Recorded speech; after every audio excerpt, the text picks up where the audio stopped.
Depuis tout petit, on vous dit quoi manger, à l'école, à la maison, à la télévision, dans les films, dans les cantines et même à l'hôpital. Et vous avez suivi la tendance sans trop vous poser de questions, parce que c'est comme ça. Mais j'aime rappeler que ce n'est pas parce qu'ils sont nombreux à avoir tort qu'ils ont raison. On vit dans un monde où l'alimentation est dictée par des normes, des habitudes et des industries.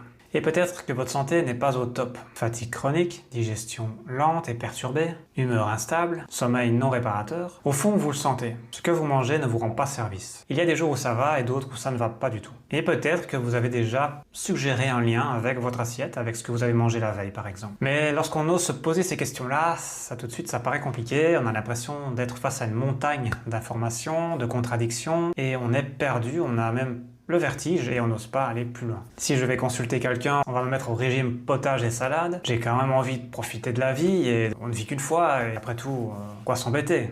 Je l'entends tous les jours autour de moi et pourtant, j'ai quand même fait le choix malgré tout de remettre tout ça en question. Assez rapidement, lorsque je me suis retrouvé seul face à ma cuisine, sans trop savoir pourquoi, quelque chose en moi me disait étudie un peu le sujet, ne répète pas juste les schémas de tes parents, essaie de comprendre ce qu'il faudrait manger, comment le cuisiner, comment le manger, à quel moment de la journée le manger, à quelle proportion manger les choses. Toutes des questions que je me suis posées et donc clairement je peux comprendre que ce n'est pas tout le monde qui va s'aventurer dans ces sujets-là. Bien entendu, chacun ses choix, chacun ses priorités et c'est très bien comme ça. Mais sachez que souvent, vos envies ont été programmées. Les industriels ne font que ça. Étudier le comportement humain, vos réactions, vos addictions. Et pendant que vous luttez avec votre soda caféiné, sucré, en attendant le vendredi soir pour pouvoir enfin profiter du peu de temps qu'il vous reste sur la semaine, les chiffres explosent. Diabète, surpoids, foie gras, infertilité, maladies cardiovasculaires, bref, il suffit de regarder les statistiques pour le remarquer, les chiffres sont mauvais au niveau de la santé. Alors il y a une contradiction là aussi, on a des services de santé et à côté de ça, on nous met en avant des choses qui détruisent notre santé, tout le temps, tous les jours. Mais ce qui me tient à cœur aujourd'hui, c'est vraiment de partager mes prises de conscience pour à mon tour éveiller votre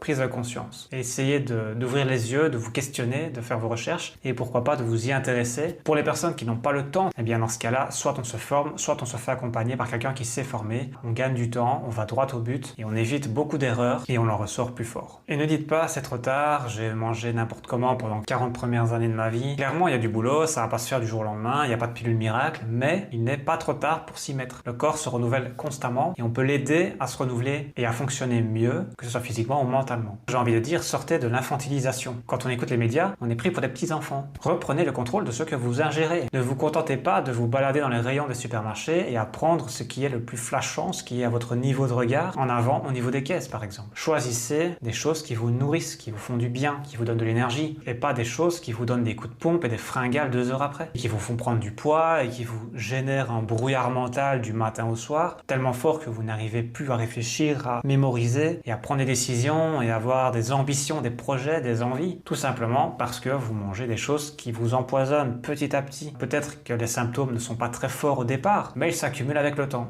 C'est inévitable, il suffit de regarder autour de soi les personnes qui ont 50, 60, 70 ans, dans quel état ils sont en général. Je peux comprendre que c'est difficile à croire que l'alimentation peut tout changer. C'est pas forcément uniquement l'alimentation qui va tout changer chez vous, car on est tous différents, on a tous des besoins et des déséquilibres plus ou moins différents, et c'est souvent multifactoriel bien entendu. Il ne faut pas oublier les autres sphères de la santé comme l'émotionnel, l'énergétique, le physique, et j'en passe. Cela dit, l'alimentation est quelque chose dont on ne peut pas se passer, on doit mettre le focus dessus à un moment donné. Il ne s'agit pas d'être à 100% parfait, ça n'existe pas à mon sens, surtout aujourd'hui. Comme l'alimentation est de plus en plus polluée et appauvrie, on est obligé de se tourner vers des compléments. Là aussi, il faut faire des bons choix. Mais tout de même, quand on met des actions en place, on peut avoir des impacts positifs sur l'énergie, le sommeil, la digestion, l'immunité, les capacités physiques et mentales, la créativité, l'envie de s'ouvrir au monde, l'envie de s'intéresser à d'autres sujets. Tout ça vient au départ de l'alimentation. Ça a été mon cas. Retenez une chose, c'est que le système est fait pour vendre, être rentable. Nous sommes des consommateurs, rien de plus, rien de moins. Notre santé n'intéresse pas les industriels. La plupart du temps, ce qui compte, c'est que leurs produits se vendent et qu'on en consomme de plus en plus, car il y a une petite forme d'addiction. On peut remarquer ça avec le pain, le fromage, le chocolat, les sodas, les chips, peu importe, chacun a son truc. Mais voilà, il y a ce petit truc qui fait que on y pense et on a toujours envie de l'acheter. Une fois qu'on a fait l'achat, c'est foutu, on sait qu'on l'a acheté,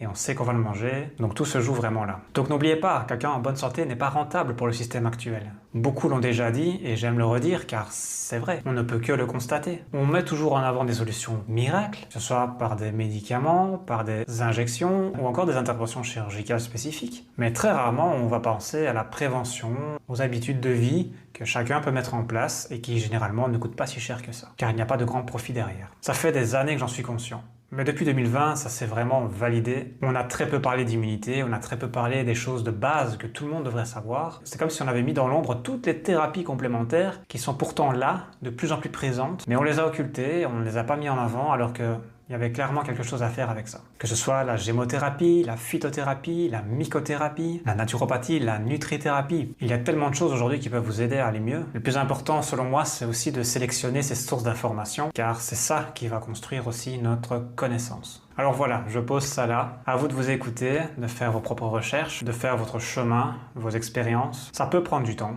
Mais généralement, une fois qu'on a compris et qu'on va dans cette direction-là, on ne revient pas en arrière. Car vous irez mieux, tout simplement. Quand on a un doute, il suffit de tester 1 semaine, 2 semaines quelque chose et voir l'impact que ça fait sur notre corps. Alors parfois, ça va bien 2 semaines et puis sur 3 mois, ça ne va pas. Donc il faut toujours s'écouter, il faut toujours adapter les choses. On n'a pas forcément besoin de s'infliger un mode alimentaire spécifique tout le temps. Parfois, il faut tester les choses pour découvrir. Ce n'est pas ma démarche, je ne propose pas des régimes ou ce genre de choses, mais plutôt un rééquilibrage, un remodelage de votre alimentation par rapport à votre profil métabolique inné, parce qu'on n'est pas tous égaux, il y a des personnes qui sont plus omnivores et d'autres plus végétariennes, et donc il va falloir jongler avec ça pour former un cadre alimentaire qui va former les 80% du temps de votre alimentation.